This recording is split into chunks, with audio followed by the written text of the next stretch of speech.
काय व्हीआयपी मध्ये रांगोळी काढली. इकडे व्हीआयपी मध्ये रांगोळी काढली, इकडे व्हीआयपी मध्ये बाजार केला. तर मित्रांनो काल होती होळी ना, आज रंगपंचमी, त्याच्यामुळे तुम्हाला रंगपंचमीच्या शुभेच्छा, होळीच्या शुभेच्छा, सगळ्या शुभेच्छा. तर जे अरे मित्रांनो, मी तुमच्या सगळ्यांचा लाडका सोहम महाराज. तर मित्रांनो आज होळी म्हटल्याच्या नंतर आज काय आपण निवांतच होतो आणि तेवढ्यात घरच्यांचा आदेश आला, साहेब एवढा बाजार करून आणा आता. आणि घरच्यांनी सांगितलं ऐकावंच लागतं, नाही ऐकलं देते ना घराच्या बाहेर काढून. त्याच्यामुळे आपण डायरेक्ट ठरवलं सोहम आपल्याला बाजार आणावंच लागणार आहे, त्यात काही काडी मात्र शंका नाही. इकडे भाजी मंडईत आलो, बाजार नेला, बाजार लांबच राहिला, इकडे फॅन लोकांचीच गर्दी झाली आणि गरीबातून वर आलो म्हटल्याच्या नंतर त्याच्यामुळे लाजायचा पण काही विषय येत नाही. आणि त्यात काय लाजायचं, इकडे व्हीआयपी मध्ये आपण स्वतः बाजार केला. मग इकडे लगेच बाजार वगैरे घेतला, निघालो घरी. आणि आज होळी म्हटल्याच्या नंतर आईने सगळी तोपर्यंत होळीची तयारी करून घेतली होती. आणि या कार्याला सगळं सहकार्य आईचं नव्हतं, आमच्या वहिनीचं पण सहकार्य होतं की त्याच्या. वहिनीला म्हणलं काय सहकार्य आहे तुमचं? व्हीआयपी मध्ये रांगोळी काढली. काय व्हीआयपी मध्ये रांगोळी काढली. इथं डायरेक्ट आमच्या वहिनीने व्हीआयपी मध्ये रांगोळी काढलेली, डायरेक्ट विषय डेंजर आहे. आमच्या वहिनी डेंजर म्हटल्याच्या नंतर विषय डेंजरच असणार ना. आणि होळी पेटली म्हटल्याच्या नंतर आमच्या नवमीला चालता येत नाही, तरी पण घरातून पळत पळत बाहेर आली. आणि आमच्या सुकरणबाईने अख्खा स्वयंपाक बनवला, पण पूर्ण तर साखर टाकली नाही, अख्ख्या स्वयंपाकाचा पचका. मग इकडे लगेच आपण होळी वगैरे पेटवली, सगळ्यांनी होळीचा आनंद घेतला. आपली होळी पेटली, पण आईला म्हणलं माऊलीच्या मंदिरात लय मोठी होळी असती, चला माऊलीच्या मंदिरात. मग आईला बसवलं गाडीवर आणि डायरेक्ट माऊलीच्या मंदिरात नेलं. माऊलीच्या मंदिरात आलो, पण माऊलीच्या मंदिरातली होळी पेटायला थोडा टाइम होता. आईला म्हणलं आई आता डायरेक्ट आपण दगडूशेठला जाऊ, याच्यापेक्षा दगडूशेठला तर लयच मोठी होळी असते. आणि आईने तर डायरेक्ट माऊलीच्या मंदिरातच फायरिंग सुरू केली. म्हणलं अरे आता लयच मोठा कुठाना झाला. मग इथून आईला दिली कल्टीन, डायरेक्ट कपिल शेठ गाठलं. आणि रात्रीच्या 12 वाजता टू व्हीलर वर डायरेक्ट कपिल शेठ आणि आम्ही दगडूशेठला जाणार. हा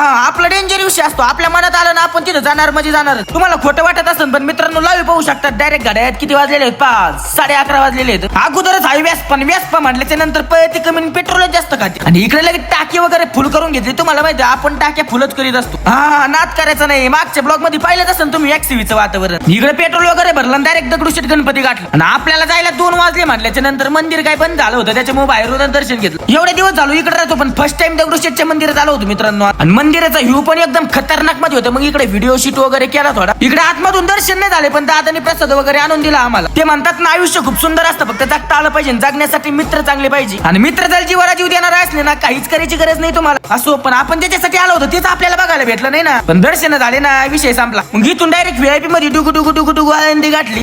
बाय बाय. तर मित्रांनो आजचा ब्लॉग कसा वाटला नक्कीच कमेंट मध्ये सांगा आणि फॉलो करायला विसरू नका.